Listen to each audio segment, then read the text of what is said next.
A couple of months ago, in May 2012, many towns in the southern tier of New York passed resolutions, quote, in support of drilling, promoted by the Joint Landowners Coalition of New York, a pro-fracking landowners group, which said, "We will trust the DEC to allow safe and responsible drilling, and that a ban or a moratorium against fracking would be, quote, irresponsible and premature." These resolutions were passed under similar conditions, often not on the agenda, and often without any public hearing or public participation. Then, on June 13, Governor Cuomo leaked to the New York Times a plan that he was going to begin issuing permits for fracking in 5 southern tier counties: Broome, Tioga, Shenango, Steuben, and Chemung, and, quote, only in those towns which want it, end quote. So considering over 120 towns have passed either a ban or a moratorium on fracking, representing 1.6 million New Yorkers, these resolutions, passed with almost no public input or participation, seemed like an invitation to begin fracking. Over the next several months, residents in many of these towns, as they learned about what had happened, began to organize their towns and inform their boards that the way this happened was not permissible and lacked the consent of the people. Here is my testimony, which I gave before the Colesville Town Board, where I outline why a ban or a moratorium is a properly neutral position.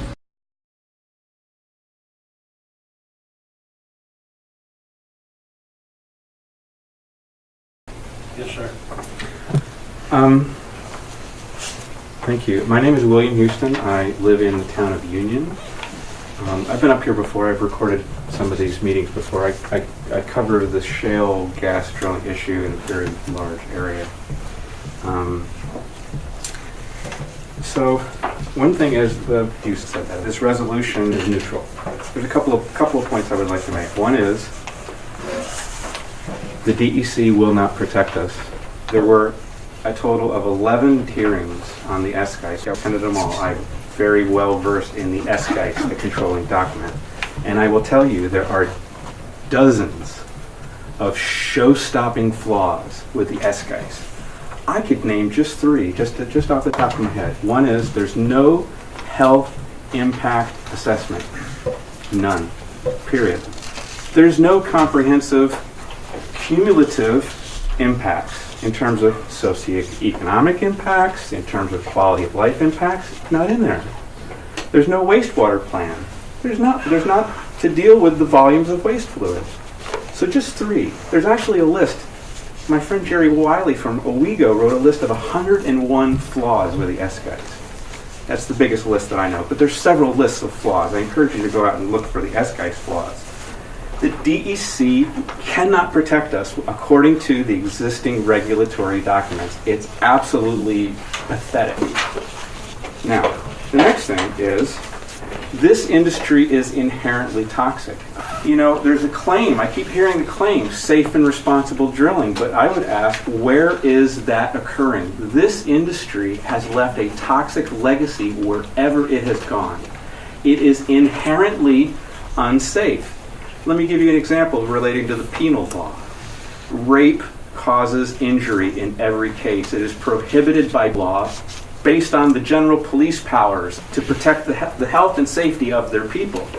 Murder causes injury in every case. It is prohibited for the health and safety of the people under the general police powers.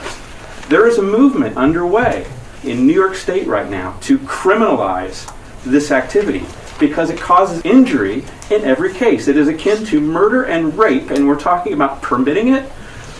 70,000 injection wells. That's what's projected for New York. 70,000. Each one of these wells is by definition an injection well, putting toxic chemicals. 1 per square mile, covering this whole area, this whole place.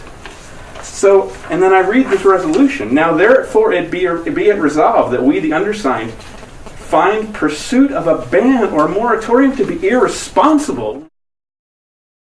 Two different state Supreme Court justices in New York have ruled that a town has the right to ban. And you're saying, we're not going to protect our people. And you're calling the protection irresponsible?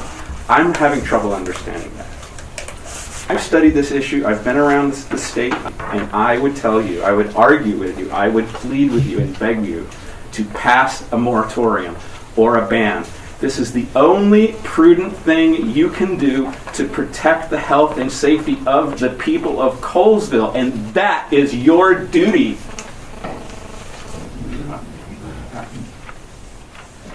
I don't want to monopolize it. Mama don't allow no hydro fracking around here. Mama don't allow no hydro fracking around here. We don't care what the company said now, don't want no hydro fracking anyhow. Mama don't allow no hydro fracking around here. No, mama don't allow no heavy truck traffic around here. Mama don't allow no heavy truck traffic around here. We don't care what the company says now, don't want no heavy truck, no way, no how. Mama don't allow no heavy truck traffic around here.